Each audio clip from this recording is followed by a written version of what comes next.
Congress party చేస్తున్నటువంటి దుర్మార్గాలు గమనించాలని ప్రజలకు కూడా నేను విజ్ఞప్తి చేస్తా ఉన్నా.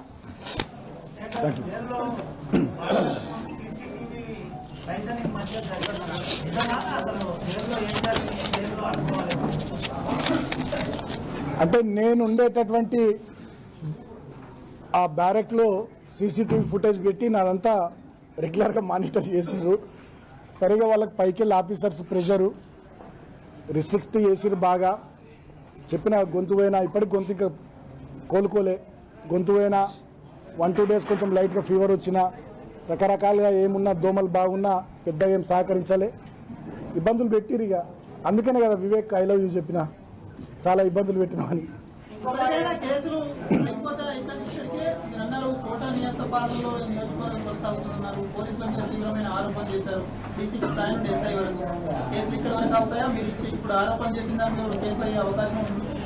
వాళ్ళ చేతిలో లాఠీ ఉంది, నెత్తి మీద టోపీ ఉంది, వాళ్ళ చేతిలో రాజ్యం ఉంది. ఇంకా ఎన్ని కేసులు పెడతారో, ఇంకెన్నిసార్లు మమ్మల్ని అరెస్ట్ చేసి జైళ్ళకి పంపిస్తారో, లాస్ట్కు వివేక్ ఏదో రోజు కోపం సాయంత్రం చంపేపిస్తాడో కూడా తెలియదు, ఏం చేస్తారో తెలియదు. వాళ్ళు అంత జిద్దుగా ఉన్నారు, దీన్ని ఎంత దూరం తీసుకుపోతారో తెలియదు. ఇప్పుడు గింత జరిగిన తర్వాత కూడా మా కౌన్సిలర్లకు సంబంధించిన బంధువుల దగ్గరికి, మిత్రుల దగ్గరికి పోయి వాళ్ళను బాల్కసుమాను కిడ్నాప్ చేసిండు, సిపిఐ వాళ్ళు కిడ్నాప్ చేసిరని చెప్పి పిటిషన్లు ఇయ్యరని పోలీసు వాళ్ళు పోతుర్రంటే ఇంతకన్నా దుర్మార్గం ఇంకేముంటుంది, ఇంతకన్నా అన్యాయం ఇంకేమైనా ఉంటుందా? కాబట్టి వాళ్ళ పంచాయతీ తీరలేదు, అందుకనే గొడవ పెట్టుకున్నారు. సిపిఐ బీఆర్ఎస్ గొడవ పెట్టుకున్నారు, అది కూడా పంచాయతీ తీరలేదు. ఒకటి. రెండో అంశం, నేను ఎక్కడ కాంప్లైంట్ ఇవ్వలేదు. రాకేష్ పై జరిగిన కానిస్టేబుల్ రాకేష్ పై జరిగిన దాడిలో బాలకృష్ణ అరెస్ట్ చేసిన. మీరు అడిగిన ప్రశ్నకు 2 విషయాలు. ఒకటి, బీఆర్ఎస్ పార్టీ సిపిఐ పార్టీ అసలు మాకు లొల్లే లేదు. లొల్లి పెట్టుకునేది కాంగ్రెస్ సిపిఐ, కాబట్టే సిపిఐ మాత్రం వచ్చింది. రైట్. మేము చైర్మన్, వాళ్ళు వైస్ చైర్మన్, పదవుల పంపకం కూడా క్లియర్. 4 కోఆప్షన్స్లో మాకు 3, వాళ్ళకు 1, అది కూడా క్లియర్. సో మీ ఫస్ట్ క్వశ్చన్కి ఆన్సర్ అయిపోయింది. ఇక రెండో క్వశ్చన్, ఆయన ఏమన్నాడు, నేనేం కంప్లైంట్ ఇవ్వలేదు అన్నాడు.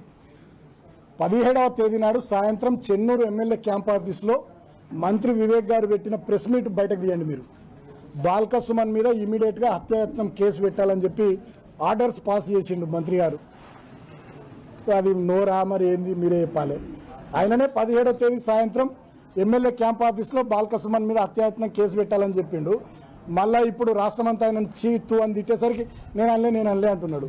అదేదో సినిమాలో జోక్ ఉంటుంది కదా, వీడు దొంగతనం చేస్తాడు కానీ దొరికిపోవడం వీడికి అలవాటు అన్నట్టు వివేక్ గారు అంటాడు, మళ్ళీ నేను అనలేదని తప్పించుకుంటాడు.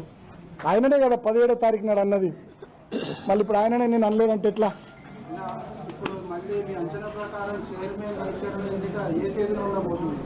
ఏమో రేపు కోర్టులో కేసు ఉంది, తర్వాత స్టేట్ ఎలక్షన్ కమిషన్ కూడా ఏం నిర్ణయిస్తుందో తెలియదు. దాన్ని బట్టి డేట్ ఎప్పుడు వస్తే అప్పుడు.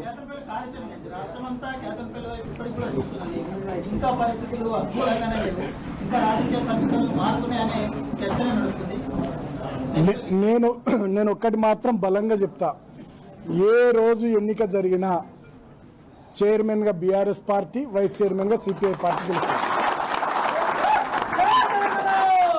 మా 14 మంది కౌన్సిలర్లు, 10 మంది బీఆర్ఎస్, 4 సిపిఐ ఇంటాక్ట్ ఉన్నారు, ఫుల్ క్లారిటీతో ఉన్నారు, చాలా క్లియర్గా ఉన్నారు. ఏ రోజు ఎన్నిక పెట్టినా 14 చేతులు మాకు అనుకూలంగా లేస్తాయి. బీఆర్ఎస్ పార్టీ వాళ్ళు చైర్మన్ అవుతారు, సిపిఐ పార్టీ వాళ్ళు వైస్ చైర్మన్ అవుతారు. రైట్. Thank you. జై తెలంగాణ.